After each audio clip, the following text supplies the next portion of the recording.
So I've been getting a whole lot of questions from newer and kind of newer experienced agents being like, hey Tim, you've been in this for quite some time. What's the biggest deal that you've ever had? Well, in this video, I'm going to go through the biggest deal and all the lessons learned through that deal so that you can learn vicariously through me. So stick around.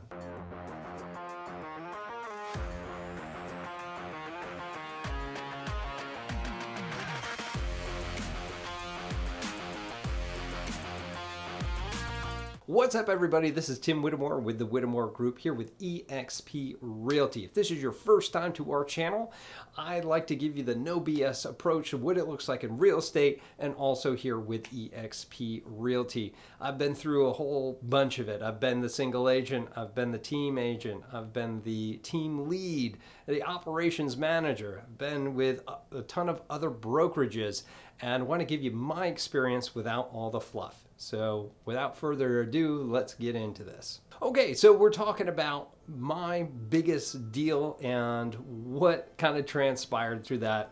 Let's talk this story out.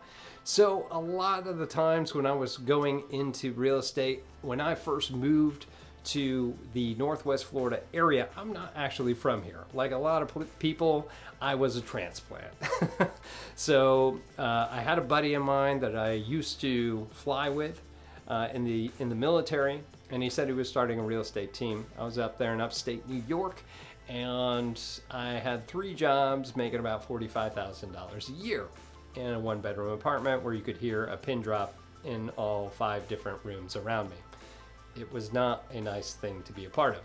Anyway, kind of took a leap of faith, put everything in storage, got my Florida real estate license, went ahead and loaded my car up and drove down here to Northwest Florida. Now, I did live here for an extended period of time while I was stationed with the military, but like that, people just move away when you're part of that community.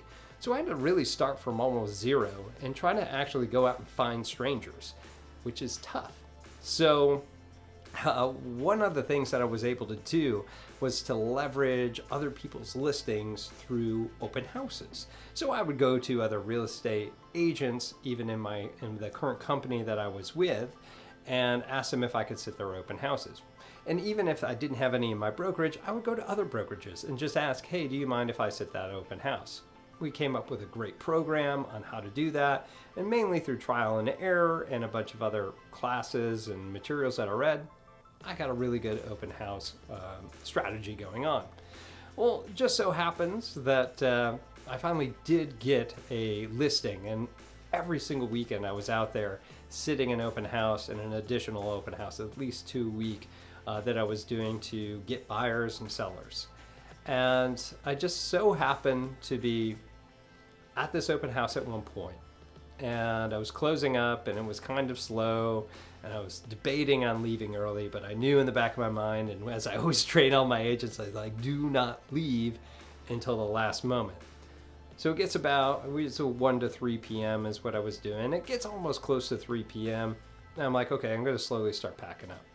So I do, and I'm waiting, and I'm like dragging my feet just to try to let the time go by. And I finally get everything locked up and just about loading everything into the car, and then this other guy just drives up and he's like, hey, we just got done with church. We really want to see if we can get into this house. And I was like, man, I'm so glad that I stuck around. I was like, oh yeah, sure. So get the little prepared packets that I had, show them throughout the house. And we get to talking, and it turns out that all the people that were in the house, all the kids, they were moving out, and they needed to get a smaller property for them. So not only that, I ended up having to get a awesome listing, but I was also able to go out and help them purchase a property.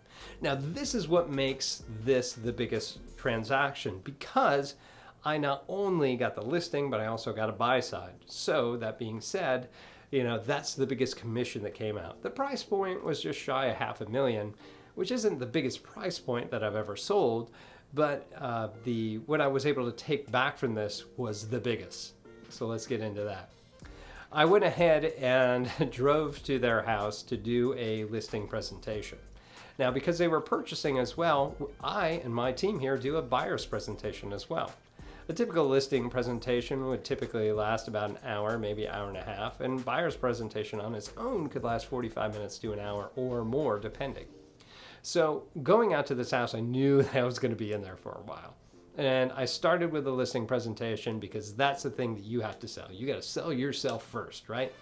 So we go in there, we sit in, and we talk about all these different things, the dangers of overpricing, looking at all their house. And this whole house is probably it is the best on the block without necessarily being on the water.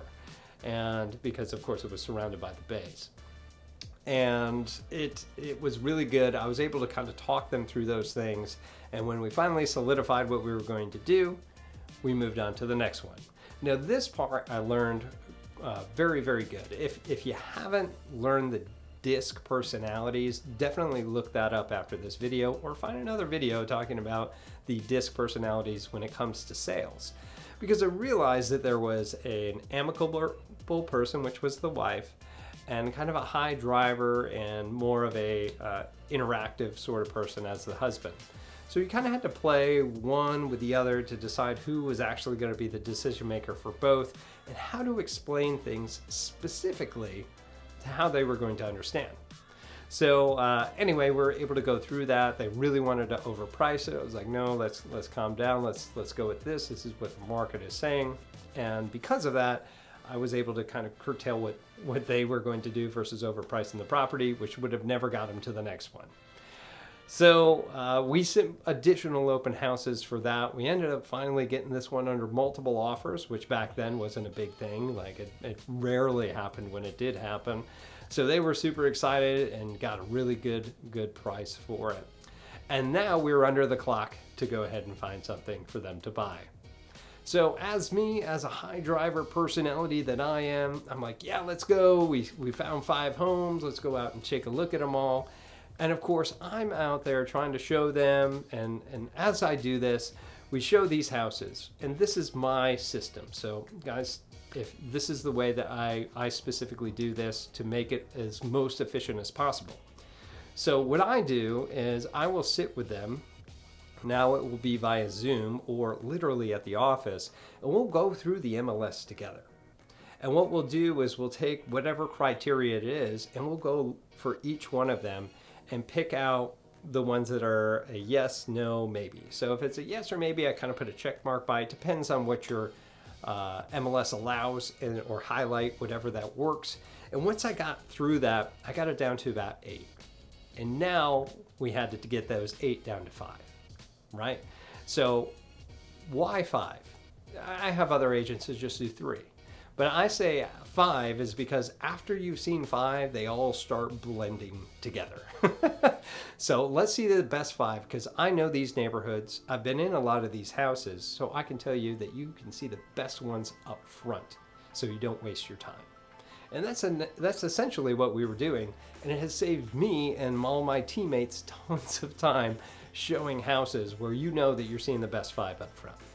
And if we didn't find it on the first go, we'd come back to the office and do that again and again until we found it. But because we structure it that way, it's already in their head that they're going to see the best ones up front. So when we go into the house, I print out the MLS packets. I give them a copy, as long as it's not the agent copy. I'll keep my agent copy, and then we'll go through. I let them look at everything in the house. I look and do my own, turn all the lights on, you know, all the stuff that we do as a realtor. And then at the end, I ask them, hey, what did you like? And what did you dislike? And I prep them prior to even going out that I'm going to ask them these questions. And I'll also ask at the end, hey, if we don't find anything better than this house today, is this something that you would consider putting an offer in on? That's literally what I say every single time. And I tell them I'm going to say that. And if it's a no, we just put a big old line through it. And if it's a yes or a maybe, we start racking and stacking them, putting them in order from 1 through 5, 1 through 4, or whatever. So we started to do all this entire process and started to learn and get to know exactly what they were looking at. And we finally get to this one house. And it seems to meet the criteria of both of them. It meets between 85 to 95% of what they said that they were looking for. I was like, let's go. So we get out there. I was like, all right, so here's what would you like to offer? This is what I'm seeing in the market. We can't necessarily tell them what we're doing because we're transaction agents, but hey, if I was in your situation, this is what I would do. And we start to go through this entire conversation, and I just the DI personality, the husband just looks. He's like, yeah, no, I like it, honey. What do you think? Honey, what do you think? And then I know that this house was good for him. But because everything was moving so fast, and she was a high S personality or amicable, she needed to talk and think with it out. Now, obviously my personality was more of a driver, like, hey, we need to get this done. I want to meet the timeline, da da da da da. And what I should have done is just sit back and then let her think about it and let her ask. I've been in listing appointments where we've had a high amicable person. And I remember this is a different deal. I just remember sitting down, and I was going after the high driver, which again was the husband, and the wife was sitting next to him. And I go, this is what we should do. Here's my commission, everything else. And he looks at it. And he kind of gives this like little gentleman's nod. And then he's like, what do you think, my dear? He's just really sweet old couple. And she looks at him. She says, what do you think? I was like, I think it's good. And then she looks at me and it's like, what do you think? I'm like, what do I think? Of course I want you to sign this. It's just so funny on how high amicables need everybody to be on the same page before pulling the trigger. But because I believe that I pushed this one too far, they actually didn't end up purchasing that one. We ended up going back and we found another set, and it was only 3 houses, but we found one that was just like that in a similar neighborhood, and they ended up pulling the trigger for that. So anyway, we ended up selling that for a good commission, and I got full commission for that one, and we got a buy side on the other, and I learned so much from this transaction. It was really awesome. So, and the best part about it is I go back to chatting with them, and to this day we still have a good relationship. They still refer me business every once in a while. And it's just so funny, the people that will make just the biggest impact in your career and teach you so much, and even they have no idea what they've done. All right, well, that's all I got for my story for my biggest transactions and the lessons learned. If you got any questions at all about what I had put here, go ahead and leave them here in the comments below. And of course, if you have some stories that you would like to share, I'd love to hear them, really would. Go ahead and leave it here in the comments below. And of course, if you are curious about getting into real estate and even eXp Realty, please reach out to me. Give me a call, text, email, find me on social media, whatever you got to do. I'm happy to have that conversation and bring you on over here to this awesome career in real estate. Again, I'm Tim Whittemore with the Whittemore Group with eXp Realty, and we'll talk to you in our next video. Take care.